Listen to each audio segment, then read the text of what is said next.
大家好，歡迎嚟到新聞大排檔。佘詩曼開腔回應欺凌楊思琦嘅傳聞喎。最近 TVB 又翻播咗呢一套經典劇集《無名天使 3D》啊。深宵嘅時候重播啦。令到當年阿佘同郭羨妮聯手杯葛呢個楊思琦嘅傳聞又再次被翻炒啊。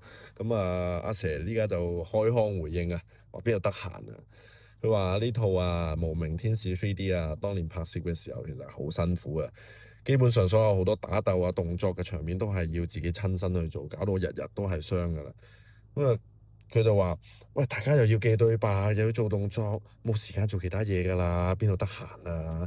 放飯飯都唔想食啊，淨係想沖個涼咋。佢更加就係講話有人嘅地方咧就有是非㗎啦，是非咧亦都未必係事實嘅全部。亦都唔想再講關於呢啲咁嘅嘢啦。記者又問佢啦，如果同楊思琦將來仲會有機會合作，會唔會合作啊？佢都話OK 啊，冇問題㗎，只要係題材適合，絕對係冇問題㗎。不如一齊睇睇最近阿佘發展如何啊？唔該晒主持，歡迎大家再次返嚟大排檔。開始前，請大家訂閱同讚好呢條影片，有意見歡迎下面留言，唔該晒。各位大排檔嘅老友記，歡迎收睇今日同大家講嘅呢單新聞，係關於事後佘詩曼回應當年欺凌楊思琦嘅傳聞。近日無線經典劇集《無名天使 3D》深宵重播，令當年阿石同郭羨妮聯手杯葛同劇演員楊思琦嘅傳聞再次被翻炒。面對呢一段陳年恩怨，阿石今日開腔正面反擊，霸氣話大家要記對白、做動作，冇時間做其他嘢，邊得閒啫？佢仲話有人嘅地方就有是非，是非就未必係事實嘅全部。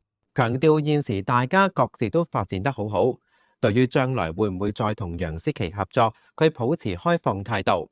新聞大排檔同你詳細拆解，先同大家詳細重溫一下阿佘嘅回應內容。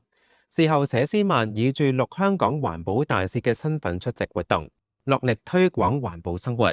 近日無名天使 3D 深宵重播，令當年佢同郭羨妮聯手杯葛楊思琦嘅傳聞再次成為話題。面對呢一段陳年恩怨，阿佘開腔正面反擊。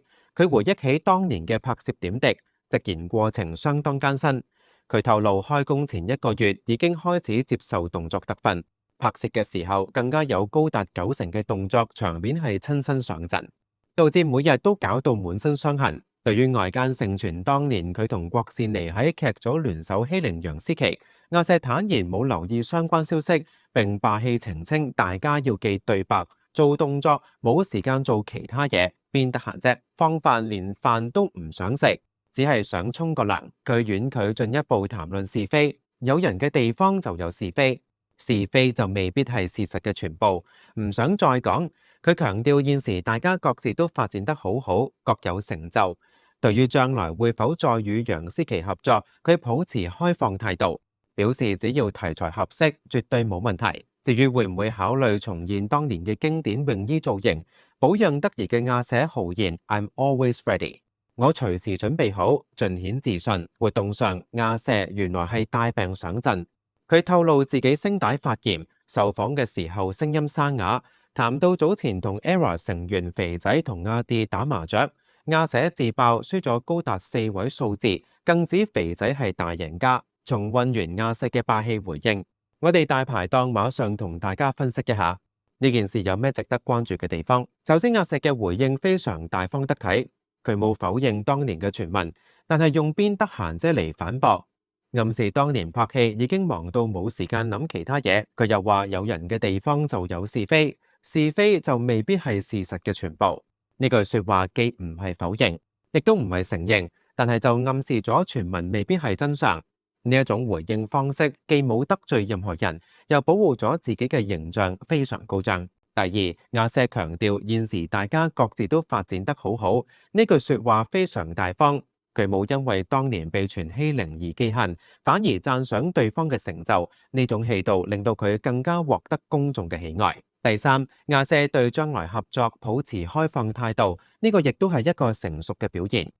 娛樂圈嘅恩怨好多時都係一時之氣，隨住時間過去，好多嘢都可以放低。亞瑟願意同楊思琦再合作，證明佢已經放低咗過去，專注未來。第四，亞瑟嘅霸氣形象再次得到印證，由邊得閒姐到 I'm always ready。亞瑟嘅回應充滿自信同霸氣，但又唔會令人覺得囂張。呢種霸氣係佢多年嚟累積嘅魅力。講完分析，我哋一定要睇下網民反應。